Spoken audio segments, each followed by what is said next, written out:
Today, guys, we're talking about what we're seeing happen in today's market specifically. We're talking Teller and El Paso County. Stay tuned to the end. You're going to hear all about it.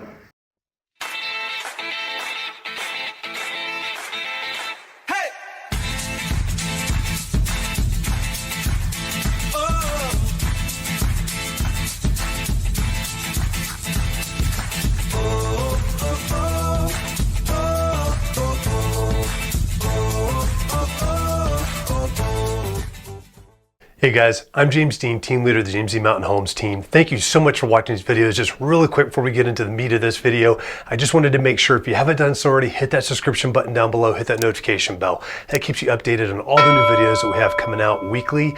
We've got several that come out each week on this channel, so please stay up to date with that. Also, if you've got any questions whatsoever that are real estate related or just in the community, please don't hesitate to reach out to us and give us a call. You can either call us at 719-266-2725. You can text us to that number as well, or you can email us at info@jdmret.net. Please, whatever you got to do to get those questions to us, please ask. We're here to help. We're here to provide value to you and helping you make informed decisions, whether you're looking to buy or sell real estate or just typical questions for the community out here. We are local experts of this area and we love this area. So please reach out to us, and we hope you guys enjoy this video. Okay, so today, guys, we're talking, this is a little bit more market-based, but it's also gonna be your real estate education. And if you follow me quite a bit, you see every month I do put out the local market updates when I talk about some specifics that are happening up there. We're not going to talk much on the specifics. We're just talking about how these have started to have how they're starting to implement, or not implement, how they're starting to affect both buyers and sellers. There we go. So I hope that you guys can kind of get a good idea of what we're seeing happen out here, because we have absolutely seen a shift in Teller County. We're seeing it come to Colorado Springs as we speak, and to Denver and up and down the Front Range. I do not know how long this is going to last. So I'm just going to preface this with this right here. So this is end of June 2024, and when we're just talking about what we've seen happen in the last couple months. So Teller County specifically has completely shifted to a buyer's market. Now, it's not an extremely strong buyer's market, but it is a buyer's market. And when I say that, I say it's sitting at 6 months inventory plus right now. So back in May, it hit 6 months inventory. We don't have the stats for June yet. We'll be getting those within the next couple weeks, and we'll have that in a local market update. So make sure you stay tuned and watch out for that. But what we've seen happen with that 6 months of inventory is we've seen tons of inventory that have come out there. And these are easy numbers for you to understand. When I'm talking about 6 months of inventory, this is what it looks like. We've got over 300 listings, and we had 50 closings-ish right around in May.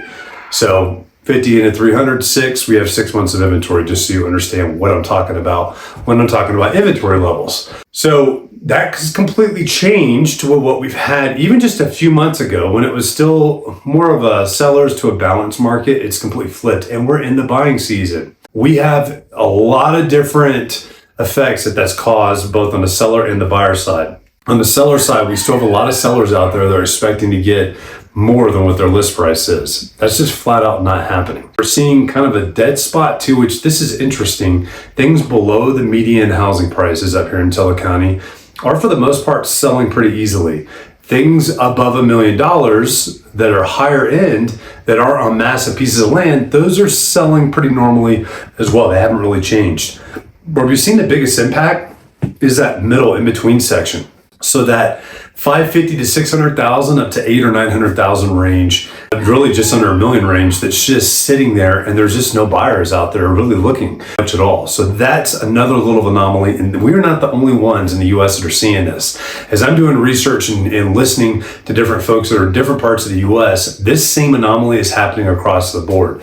This is really strange too, because typically you'll see the higher end markets that'll start to dwindle off first, and it'll slowly work its way down in the different values of homes all the way down to the median range and then below the median range. Instead, we got this middle section that's kind of popped up, and it isn't having a whole lot happening. So on the seller side, if you're looking at selling your home, it's important for you to know and understand what's happening with this, and that it's not just you, it's across the board as we go through this process and what we're seeing happen as we move through it. And I've seen sellers drop prices dramatically like well over $100,000 and still not see any movement on those two. There just aren't a whole lot of buyers that are out there right now. Now, people are asking me, well, what's causing this? What's causing this? Well, I think there's a lot of things that are causing it. We're not going to know really well what has caused this to happen until we're able to look back and pull statistics and see for sure.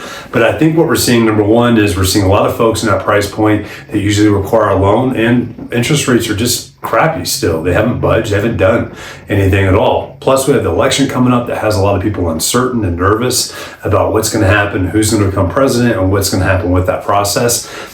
And in the Teller County side, we're more of a secondary market than like Colorado Springs or Denver, which is more of a primary market. So we've got more vacation homes, second homes, vacation rentals, different things out here that are a little bit more on the investment side. So those are typically the markets that we see slow down first. Now, this is also starting to happen in Colorado Springs. It hasn't gone full-fledged yet. I don't know when it is going to, but we're seeing the same indicators in Colorado Springs that we saw happening in Teller County at the beginning of the year, which makes me think that this is starting to trickle down into the more major areas as well. So it's certainly something to watch out for. So sellers, you need to know and understand what's happening with the market. If your agent's not explaining that to you, you need to start asking your agent what's happening, why aren't we moving, what's going on, so that way you at least know what's going on around you. That's extremely important so you can make sound decisions on what you're going to do strategy-wise for selling your house. And you need to understand too, your house isn't going to sell in a month right now. If it does, that's great. You're the one out of the 50 or 60 that actually sold that quickly. It means you got your house prepped. It looks amazing. You've got everything staged the way you were supposed to. You got great photos. You got great marketing that's happening on that. And it's a house that somebody really, really wants.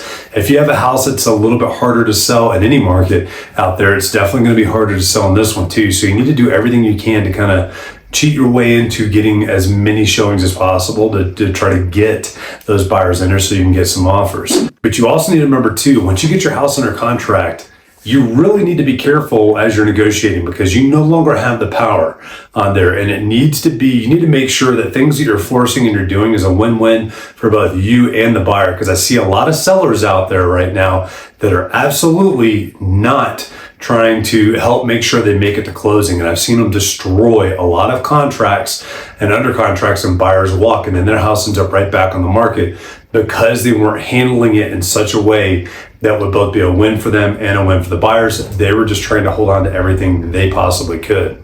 On the buyer side, this is what's hard. You hear buyer's market and immediately the first thing that goes in your mind is great, I'm gonna go get a deal. And you very well might be able to get a deal right now, but we just talked about the sellers for a reason because there's a lot of sellers out there that still don't know or understand that. So as you're out there looking on the buyer side, thinking that you're going to just slash prices, you're going to have sellers turned off and they're going to walk away from you very quickly. And just make sure as you're going through that process, you're doing the things that you need. If you get something that you want, that's great. If you really need to focus on the things that you need, if that house fits your needs as you're working this with sellers, because the seller psychology is still working through and processing the fact that they're not where they were 2 years ago in those types of markets, because a lot of them still think they are. This is part of what we do on our team all the time, and we work with buyers and sellers to make it work with them and educate them, number one, on what's going on. But also, once you get under contract, that's not the last obstacle. You have inspections, you have appraisals, you have a lot of other things that come up, and we want to make sure you're as informed as possible as we go through that. So I hope you guys found this little video informative. I know this is more timely as far as what's happening here right now, but if you watch this video later on and it's a similar scenario, you could probably grab some pieces of information off this too. So I hope you guys found this interesting and informative. Guys, I really hope that you enjoyed that video. And once again, before you sign off, make sure you hit that subscription button, that notification bell down below. That will keep you updated on all the new videos that we have come out that are here to inform you and help keep you updated on what's happening here, both in the community and in real estate as well. And once again too, if you got any questions, please do not hesitate to give us a call, 719-266-2725. You can text us at that number as well, or you can email us at info@jdmret.net, and we will get back to you as quickly as possible to answer all of those questions. We're here to serve you, and we look forward to helping you soon.